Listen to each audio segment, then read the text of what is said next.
Hey folks, how's it going? So as you guys probably know, I buy and sell a lot of vintage gear. And I've done so in the past, and it's part of my passion. I had a large vintage collection. And it came across, my mind that a lot of people don't know the risk associated with buying vintage gear. So when buying vintage gear, there's actually a high risk of you running into, getting ripped off, with speakers not working right after you buy it, something going wrong, because these things are old. And drivers not being original, sounding just wrong, this guy was talking about the JBL L300. It doesn't sound like that to me, stuff like this. So not what you expected. So when it comes across these things, and then when you find out that the repair cost is thousands of dollars, that's really heartbreaking. So today I'm just gonna go over my checklist of what I look for in vintage speakers to help you out. Now, if you have better suggestions, comment down below. If you have some experience, comment down below and let everyone know, and we can all help each other. Great. So the first step I have here is do your research.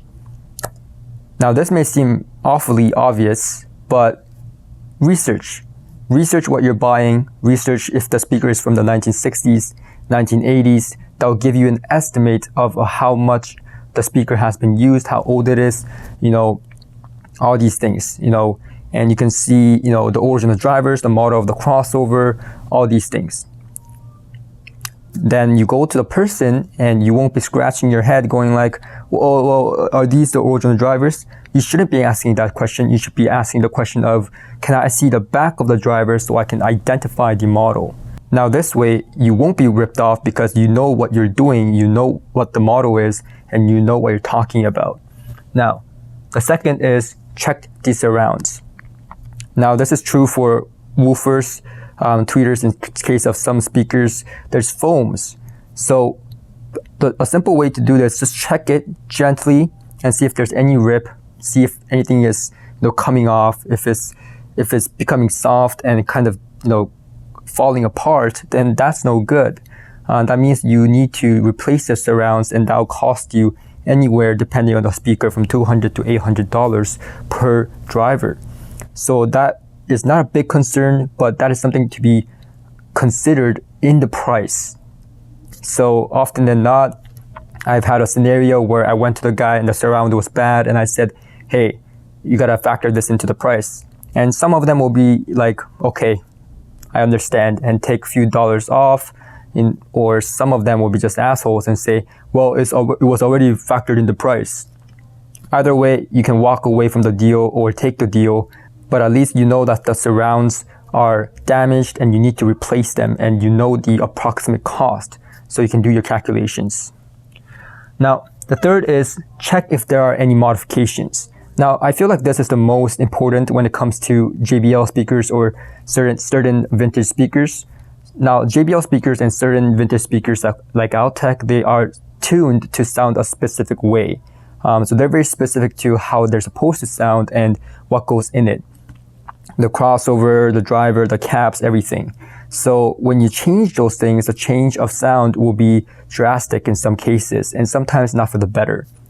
So you want to see if there's any modifications, and you want to, for example, if the crossover is changed, you want to know about that at the very least. So if there's any modifications, what kind of modification was there, and is it reversible, all that kind of stuff. Is the binding post changed? Is this a speaker that retains its value if it's more original, like the LS35A? All these things are very vital when you're checking for vintage speakers. Now, aesthetically, obviously, it hasn't been painted black. I've seen a JBL 4311 where it was painted black. God knows why. It was wood veneer, or nice wood veneer, and the guy painted it black. So you want to see if you want to go ahead with that, or if you don't, then at least you know that it's not originally black. And some people will not buy it because it's originally not black.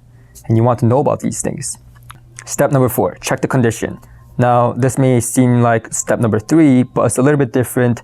I mean, if there's chips, small stuff like that, aesthetically, you want to account for that, because that's going to reduce the price for vintage speakers. vintage speakers and we all think, oh, there's going to be, in pretty bad condition. We all care about condition. We're audiophiles and we are pretty, sensitive about having pristine conditioned, speakers and gear. So they want the pretty, you gotta keep it pretty. So if there's any chips or, scratches, anything like that, then the price drops. Number 5, serial number. Now this is a way to check how old it is, how old the physical unit is. You can ask the owner or, they may lie to you entirely. But if you check the serial number, if it's, the first production, second production, if you do a little bit of research, you can find those things and this will tell you what year approximately it was produced. So you at least know the ballpark of how old the speaker is. Now, if it's too old and it needs recapping, the chances are that you will need to spend a little bit more money to get the recap done on some cases. Now, if it's a speaker that you don't want to recap because it's tuned a certain way, then you want to go with the closest spec in terms of recap. And last but not the least, number 5, play them. Ask the person to play the speakers because you have to listen to them to see if there's a channel imbalance. These things are old, so there may be a hiss going on. You gotta know if that's normal. And you have to check if it sounds good to you. The hiss may be normal, but if it doesn't sound good to you, what good is it? So basically, you gotta hear them, last step, and you gotta judge with your ears.